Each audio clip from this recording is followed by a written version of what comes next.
देखिए किस तरह से एलएसी पर भारत चीन सैनिकों में झड़प हुई और बताया जा रहा है कि 2 जवान और 1 ऑफिसर शहीद हो गए हैं।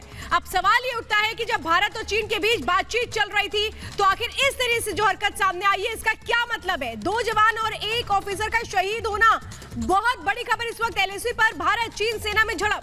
तो बीती रात दोनों देशों के सैनिकों के बीच झड़प हुई है। गलवान घाटी में भारत और चीन के सैनिकों के बीच ये झड़प हुई है और आपको बता दें कि जिसमें हमारे 1 अफसर और 2 जवानों के शहीद होने की खबर सामने आ रही है। गुरसिमरन हमारे सहयोगी जुड़ गए हमारे साथ। बताइए गुरसिमरन।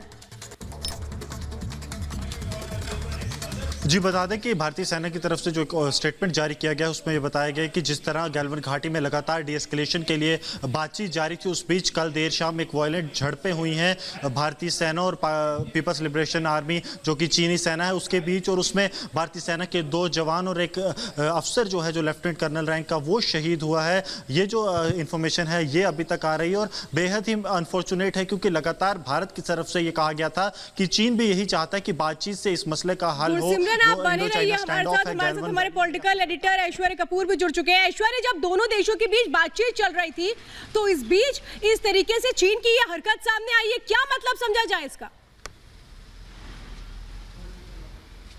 जी देखिए, ये सब तब हुआ है जबकि डी एस्केलेशन प्रोसेस चल रहा था गलवान घाटी से, और इसमें हमारे 3 सैनिक, 2 हमारे जवान और 1 हमारे लेफ्टिनेंट कर्नल रैंक के अफसर शहीद हुए हैं।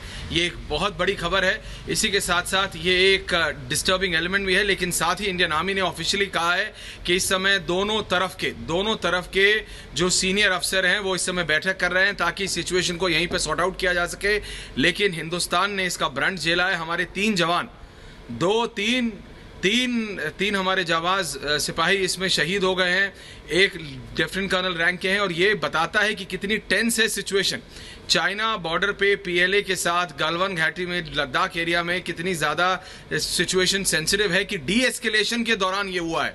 हम सब ने देखा है कि किस तरह की तस्वीरें वहाँ से आई हैं, सीने से सीने लगे हुए हिंदी और चीनी सैनिक, क्योंकि चाइना कोशिश कर रहा था कि किसी ना किसी तरह वो एलएसी को रीडिफाइन कर सके, वो एक नई एलएसी बना सके, हिंदुस्तान की टेरिटरी को ले सके। लेकिन ये बात साफ कर दी गई थी इंडियन आर्मी की तरफ से कि 1 इंच भी नहीं दिया जाएगा।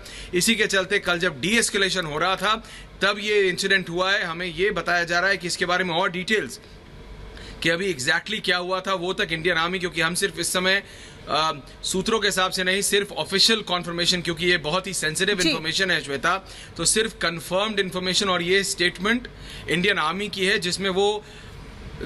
जिसमें वो आधिकारिक रूप से कह रहे हैं कि 2 इंडियन आर्मी के जवान और 1 लेफ्टिनेंट कर्नल रैंक के अफसर शहीद हो गए हैं। और ये एक ऑल्टरकेशन हुआ जब डी एस्केलेशन चल रहा था, यानी दोनों तरफ की सेनाएं अपनी सीमाओं में जा रही थी, तब ये हुआ है। तो ये एक बहुत ही एक सिचुएशन तो पेचीदा है ही है, लेकिन ये बताता है कि कितनी ज्यादा सेंसिटिव हो गई है सिचुएशन इस समय भारत और चीन बॉर्डर के बीच। जी बिल्कुल बिल्कुल ऐश्वर्या, बने रहिए हमारे साथ। हमारे एग्जीक्यूटिव एडिटर अभिषेक कपूर भी फोन लाइन पर हमारे साथ जुड़ गए हैं। अभिषेक, तो पहले भी झड़पों की खबर तो सामने आती रही, लेकिन इस लेवल पर अब ये मामला पहुंच चुका है कि हमारे 3 फौजी शहीद हो गए हैं। बहुत बड़ी खबर। देखिए, बड़ी खबर है और बड़ी घटना है। इसका टॉप लेवल पे संज्ञान पूरे तरीके से लिया जाएगा, मेरे ख्याल से लिया जा रहा होगा। ये रात की घटना है। क्या सीरीज ऑफ इवेंट्स हुए जिसके कारण ये एस्केलेशन हुआ, जबकि बात ये हो रही थी कि किस तरह से दूर हटा जाए। तो मेरे ख्याल से ये लोकल एक घटना है, उसको पूरा एनालिसिस अभी चल रहा है। थोड़ी और देर में ये एक प्रिलिमिनरी क्या कहें कि उसको शुरुआती एक स्टेटमेंट इंडियन आर्मी ने रिलीज किया है। थोड़ी देर में हमें और एक डिटेल्ड स्टेटमेंट मिलेगा और इस पे विदेश मंत्रालय की तरफ से भी एक बयान आएगा। इवॉल्विंग घटना है, दुर्भाग्यपूर्ण है। मेरे ख्याल से 1987 के बाद पहली बार गोली चली होगी चीन के साथ बॉर्डर पे, और चीन ने पिछले 1.5 महीने में जो किया है, जिस तरह का अग्रेशन दिखाया है, ये भी अभूतपूर्व है। और जहां तक इस तरह के आपस के झड़प में गोली चल के किसी भी फौजी की मौत की बात है, तो मेरे ख्याल से 1975 के बाद से ऐसा, 1967 के बाद से, 67 के बाद से ऐसा नहीं हुआ है। तो ये बहुत बड़ी घटना है। मैं समझता हूं भारत चीन के संबंधों में एक नादिर आया है और इसके दूरगामी परिणाम होंगे। मेरे ख्याल से ये हमने आखिरी स्टेटमेंट नहीं सुना है। भारतीय सेना थोड़ी देर में एक और बड़ा स्टेटमेंट रिलीज करेगी और उसके बाद विदेश मंत्रालय भी रिलीज करेगा। हमें थोड़ा वेट करना चाहिए और इंफॉर्मेशन आने का। बिल्कुल। और